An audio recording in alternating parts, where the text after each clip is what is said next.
তোমরা কি কখনো ভাতের মেলা দেখেছো? হ্যাঁ, আজ আমি এসেছি ভাতের মেলাতে, যেখানে তুমি যত দূরই তাকাবে সেদিকেই শুধু দেখবে ভাত রান্নার আয়োজন। এটা ছিল পূর্ব বর্ধমানের সমুদ্রগড় স্টেশন থেকে প্রায় 2 থেকে 2.5 কিলোমিটার দূরে, ভাগীরথী নদীর তীরে কাঞ্চনতলা মেলা প্রাঙ্গণে। যে মেলাটি হয় পয়লা মাঘ অর্থাৎ উত্তরায়ণের দিন। এই মেলাটি মূলত গঙ্গা স্নানের মেলা। দূর দূরান্ত থেকে মানুষ এসে গঙ্গা স্নান করে ভাত রান্না করে খাওয়া দাওয়া করে যায় এই মেলায়।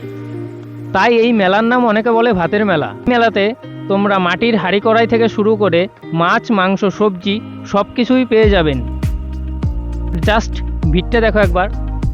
তো কি ভাবছেন, আসবেন নাকি এই মেলায়? কমেন্ট করে অবশ্যই বলুন। আর আমি দেখতে থাকি এখন মেলা, আর তোমরা আমার চ্যানেলটি করো সাবস্ক্রাইব।